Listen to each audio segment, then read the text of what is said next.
Hello, hello, everyone, and welcome back.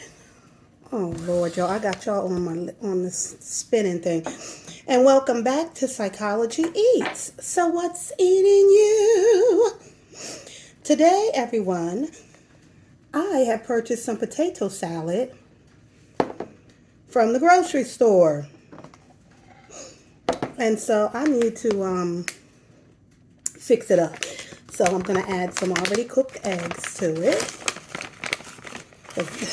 These people ain't putting out near egg in this. Not one. What's wrong with them? That ain't how you make tater salad.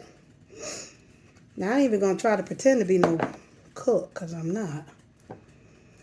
But I'm just making some cheeseburgers. And I'm going to add a little bit of potato salad to it. Then I add a couple other seasonings. So anyway, y'all read the title. I'm back again talking about peach. But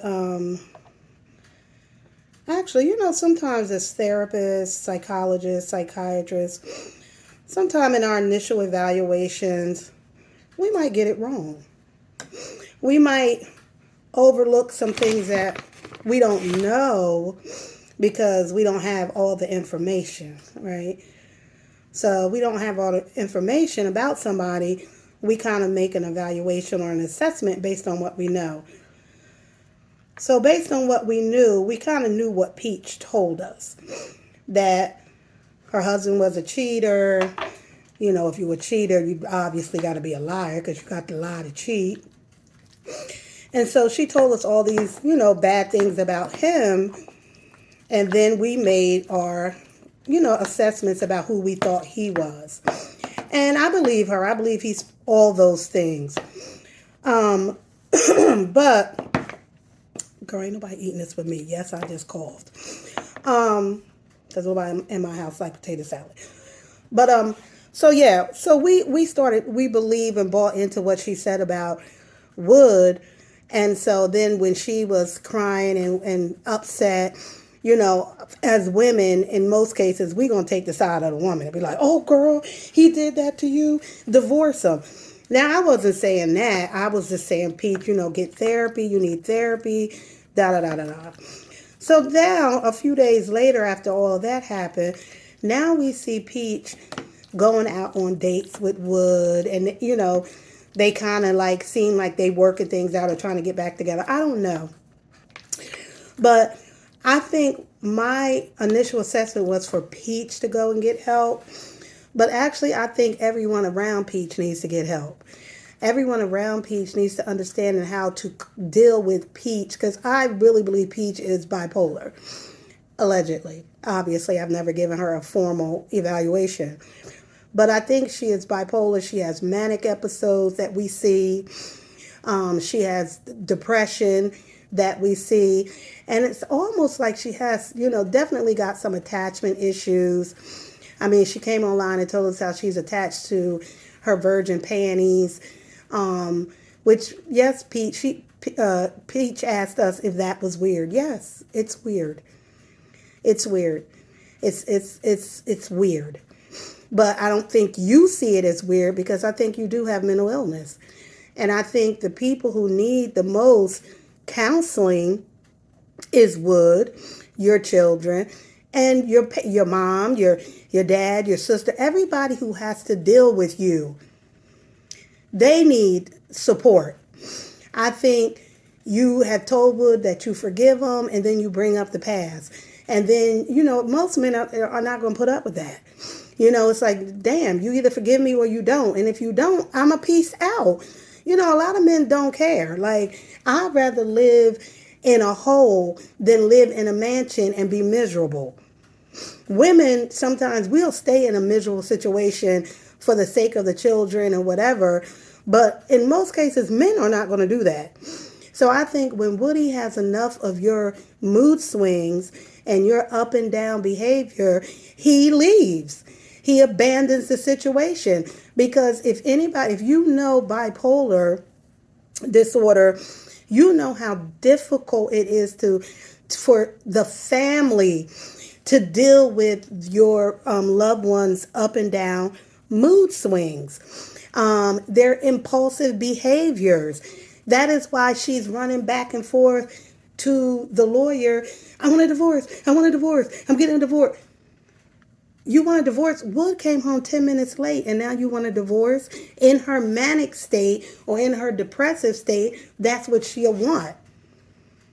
You know, she told us that she lost the business at one time because of her mental health.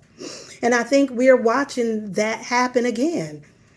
We are watching it happen, and it's really sad and it's frustrating as a clinician because I know the value the value of her being able to manage her mood if she would just seek mental health treatment, medication, talk therapy, and we wouldn't see all of this up and down, up and down. I love Woody. I don't want Woody. I want to live in Woody's skin. I want to eat Woody's balls. Like that's what I get for trying to be funny.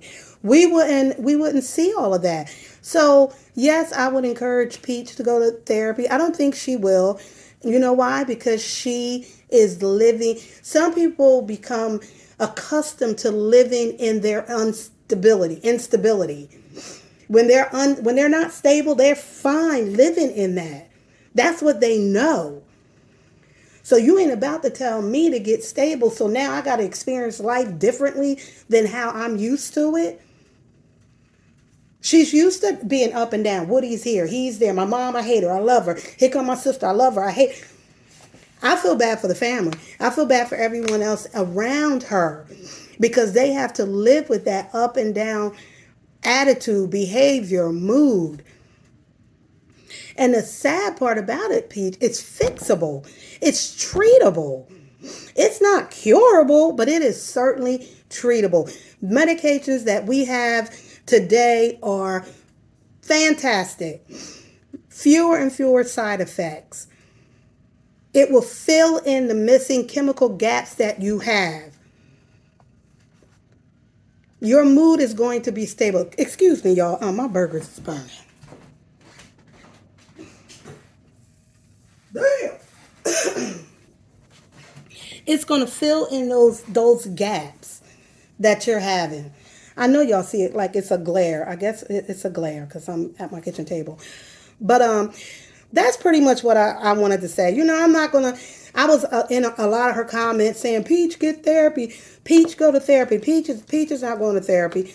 Peach likes to live. Peach has become used to living like this. Now I would encourage Wood to go to therapy. You know, a lot of men don't, and especially black men, they don't seek therapy. But I think he's dealing with a lot. I think he's dealing with a wife that is unstable, that he doesn't know what kind of mood she's going to be in, and it's not safe for him. You know, you want to come into an environment where somebody is volatile and aggressive and accusing you of things that you're not even doing. That man is going through a lot. He is going through a lot. Her parents are going through a lot. I love you. You're my mom. Next thing, you didn't raise me right. I don't love you. You ain't do nothing for me. It's too much. I get it. I work with so many women who are bipolar. And let me tell you something. It's worse after they've had babies. Their symptoms are worse. And it's worse 2 weeks before they're pregnant. Before their periods. Their hormone imbalances are, mixed in with the bipolar is unbearable sometimes for people and families and children. And the children. What do you call a therapist? Bye, y'all.